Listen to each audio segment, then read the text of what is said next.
Hola, ¿cómo está? Muy bien, gracias. Lately, my students here in Japan have been talking to students in Mexico, and they've been looking to me because I was from California for Spanish help, and that's about all the Spanish I know right there at the top, other than food words like taco and enchilada. Um, so something that's been going around the internet that I kind of wanted to make a quick video about in the last few days in the J-vlogger sphere, as it were, is this report that came out, and I guess it comes out once every year, and it talks about gender gap, and it's called the Global Gender Gap Report by the World Economic Forum, WEF. And of course, I'm going to put links down in the bottom. You can download a PDF, and I recommend that you do. It's available in Nihongo, in Japanese, but of course I downloaded the one in English. And it's a lot of pages, but you can go to your specific country or go directly to information, uh, via just typing in the page number in the PDF. So the reason this made headlines with people that are concerned with or living in Japan is that Japan does very, very poorly on this report almost every year, and this year we've actually attained the worst ranking yet. Out of 135 countries that they rank on this report, Japan came in 101, 101st, and that's not a good number. Um, you want to be close to number one. So the top countries, just so you know, I wrote them down here: Iceland, Finland, Norway, Sweden. Okay, then you have Ireland. Then 6 is New Zealand. Yay, Hiko Simon. Denmark, and number 8, just so you know, it's not all like economic or first world kind of based, is the Philippines. So they do it relative to, well, when I explain the report here in a minute, you'll understand more, but they do it relative to the men in the country, so it's not just about, wealth or, salary and stuff like that. There's my notes. So, and then it just keeps going down the list. The UK was 18, Canada is 21, the United States is 22. So, fairly close to the top, but Japan all the way down at 101. So what this report is it's basically, it looks at 4 areas. And, I think there was a lot of outcry when it first came out, like, oh, look at, Japan treats women terrible. And so I talked to some of my Japanese colleagues here at the university about it. And, I'm not here to bash Japan, and I'm not here to defend Japan.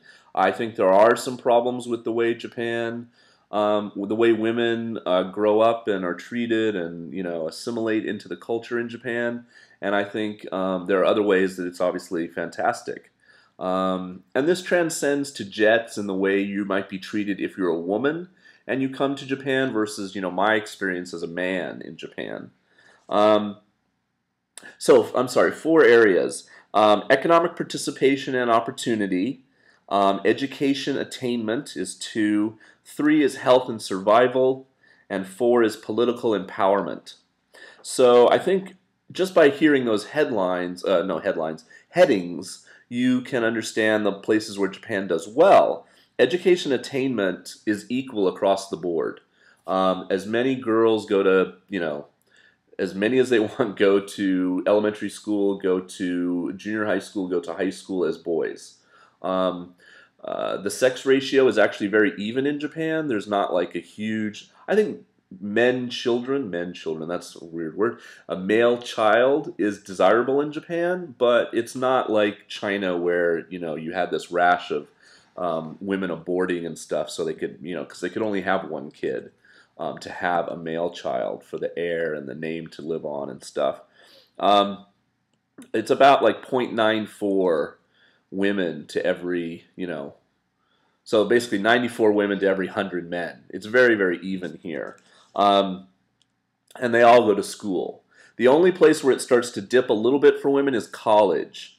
It's 0.89. So for every 100 guys that go to college, 89 girls go to college. So it's pretty close though. So that area, not a problem.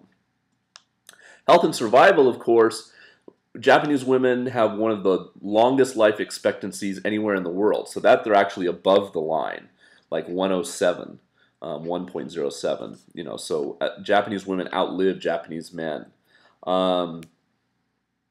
and their access to health care and things like that is equal and fine and good and dandy. So the places where Japan does poorly, number one, in the economic participation and opportunity category, the participation rate is about the same. I mean, if you want to work in Japan as a woman, you can get a job. Now, whether it's a great job or a good paying salary job, this is another thing. But some of the raw data, you can work. And about 43% of Japanese women in a certain age range do work.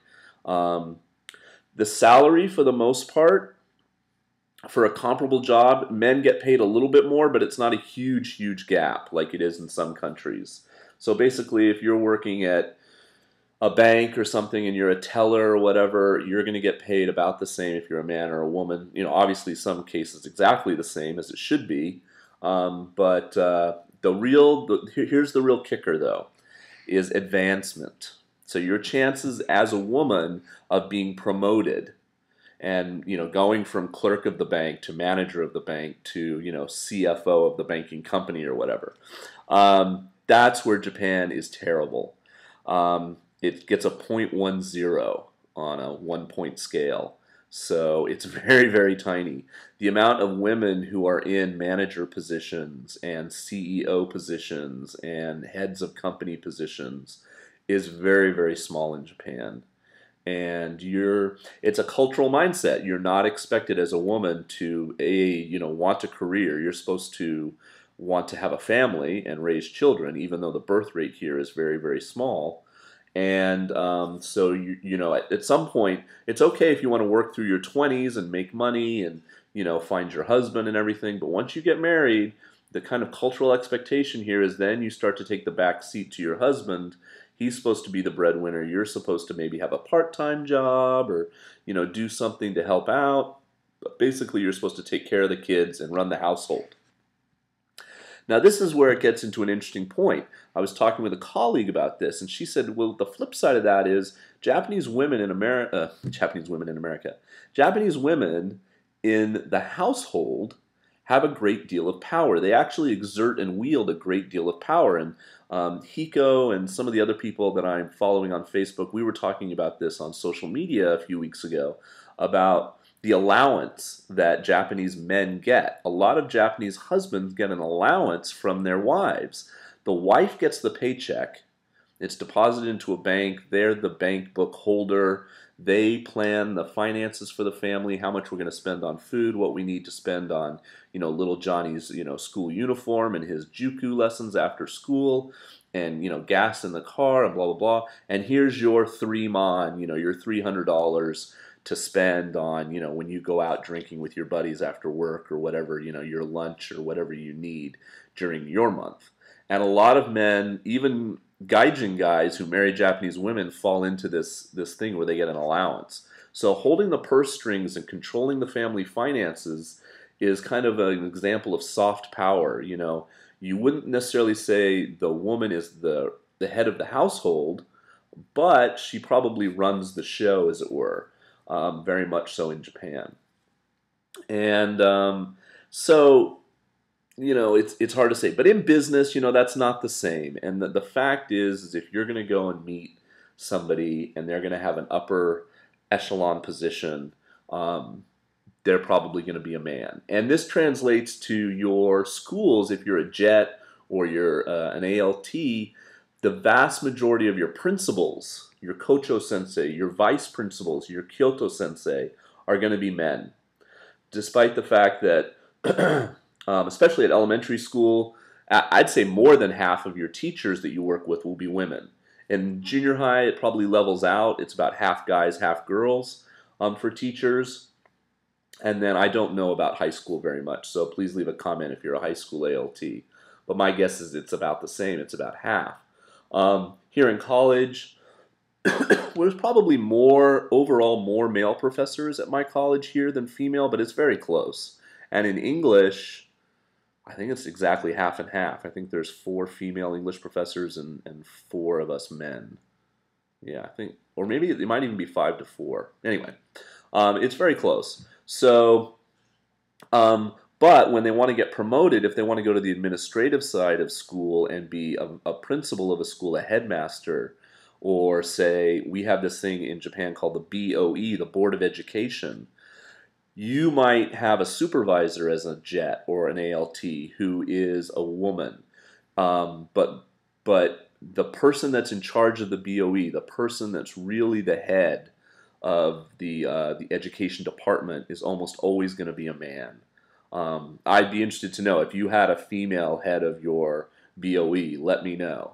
Um, Let me see. All of my supervisors were women except I had one guy, and I had 4 different supervisors over 5 years as a JET.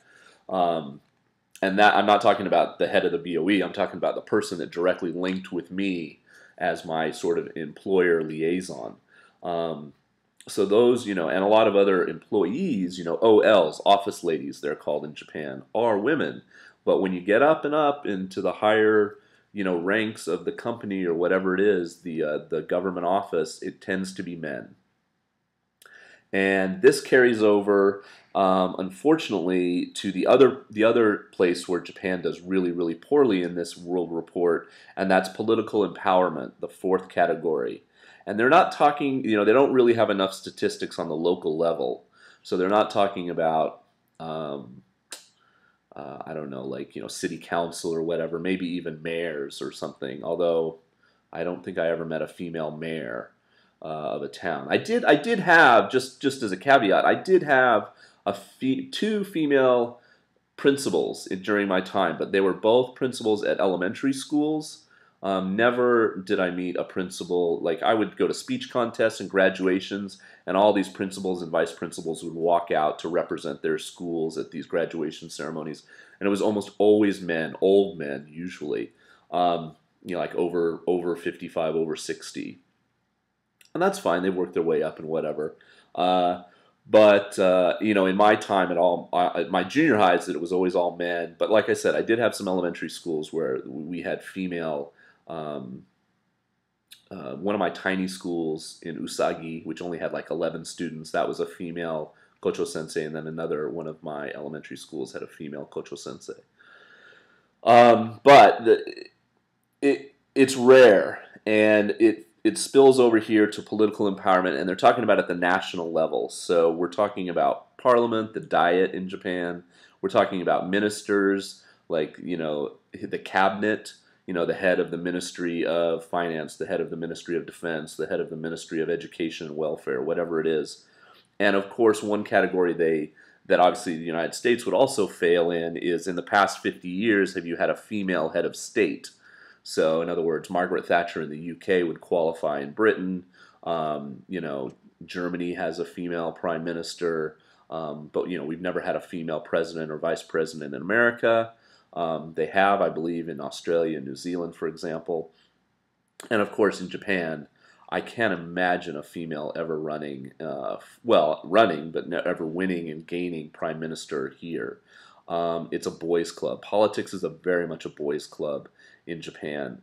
I mean, you look at a picture of like the cabinet, like they just had one in the paper because Noda reshuffled his cabinet a little while ago, and it was like all dark suits and ties and like one woman out of 40 people. And usually she's putting something touchy-feely. It's usually not some kind of like hard decision-making cabinet post, but she'll be put in charge of like tourism or, helping people that were affected by the tsunami or something. So they get terrible scores in, the amount of legislators and upper echelon political people in Japan. The report goes on to think about other things like maternity leave, like I said, the sex ratio of babies. One thing it talks about is daycare, which, is a thing that's definitely not available in Japan. It is available, so it can't be 0 on this chart. But I think if you talk to people that live, say, in Tokyo, the convenience of it, the cost of it, in other words, it's not convenient and it's really expensive. How long they'll keep your child, what age they can enter, and blah, blah, blah. I think it's just not something that's thought of, because if you're a woman and you have a baby, you're then supposed to stay home and take care of it in the Japanese mindset for the most part. You're not supposed to wanting to be having a career and going back to work. So this is something that holds women back from doing just that, is the availability of good quality daycare. I don't know how it is, but in somewhere like where I used to live in Taisha, like in Shimane, I'm assuming you can find it, but a lot of it, a lot of that then becomes the Asian system, and it's here true here in Japan too, of the grandparents. A lot of families, especially in rural families, in my experience, multi generations live under one roof, or the grandparents live in the same town as the parents. So the child rearing can sometimes be left to that grandparent if both parents need to work. And I told you before about one of my students, Yuki, whose father was a teacher, and they get transferred around the prefecture, and he was living in another city, literally living in like teacher housing in like an apartment, even though he was a married man with 2 children. Um, and the mother was also a teacher. She was my a homeroom teacher at my elementary school. I knew her well. And so Yuki would go home every day to her grandmother who lived with them. And the grandmother would fix her dinner and I think do her bento in the morning, when she had to take a bento to school when she was a high school student, things like that. So I think the grandparents help out a lot. So, the daycare isn't maybe needed as much sometimes, but it'd be nice if it was offered, especially, for people that relocate to, say, a big city like Osaka and Tokyo and aren't near their relatives because they want a good job and that's where they are. They need the daycare and stuff. But anyway, you could comment on that if you're a parent or something and you're living in various parts of Japan. So yeah, so it's hard. I'm not trying to scare women. If you're thinking if you want to come and live in Japan, the attitude toward women. I mean, we've all heard all the different stories about sexism, about how there's a special train car just for women passengers so they won't get groped on trains. How guys routinely, and I mean, we're talking teachers and policemen and like lawyers, get caught, trying to take pictures up girls' skirts to see their panties, which is some weird fetish here in Japan.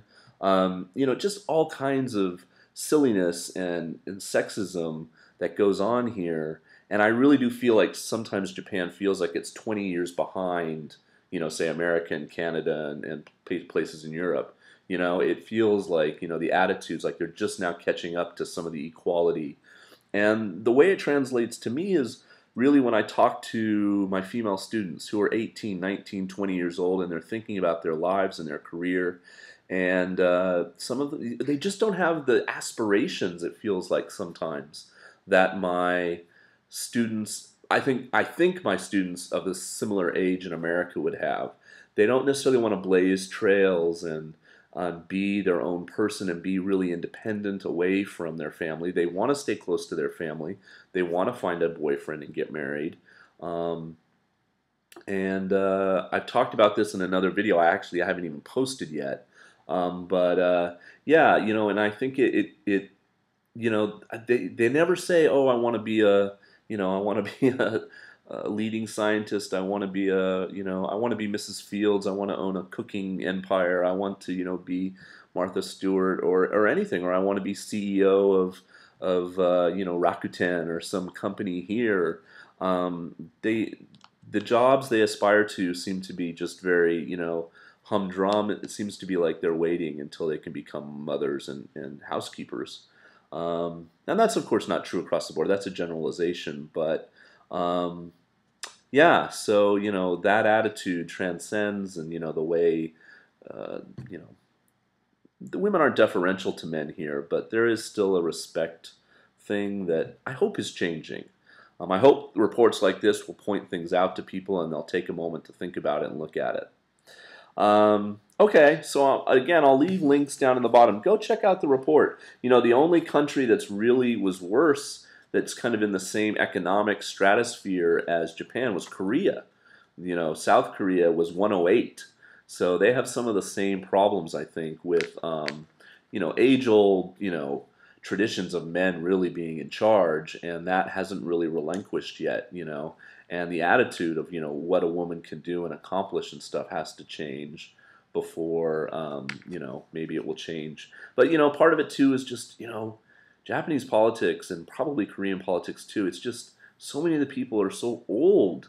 It's just like it's really hard because of you do defer to wisdom and age in Japan, and you have to respect your elders here and people that are higher than you. And I guess it's just really hard to be 35 or 40 and just be brash and say, look, no, don't listen to that 55 or 60-year-old who's older and wiser, quote unquote, than me. Listen to me, and I have the good ideas, and I have the way the country needs to go. Bottom of the list, just out of your curiosity, Syria, Pakistan, and Yemen, and some other countries in Africa were like the bottom five, from 130 to 135. So countries that deny women rights on a regular basis. That poor girl, was it Pakistan, who was shot for wanting to go to school? That kind of thing. God, that needs to change. So yeah, Japan, it's a mixed bag. And if you come as a woman, your experience will be different than coming as a guy. And we've all heard the stories of the tea lady, and being at a meeting, and are you going to be expected to pour tea? And I don't think that happens so much. I think the Japanese men treat foreign women differently. I don't think they have the same expectations of them as you would be if you were Japanese. But yeah, there definitely can be some strides made in Japan to help women, fulfill their potential to a greater degree. And let's hope the generation that I'm educating now will play a hand in that. Okay, 21 minutes. Thanks for watching, guys. Peace.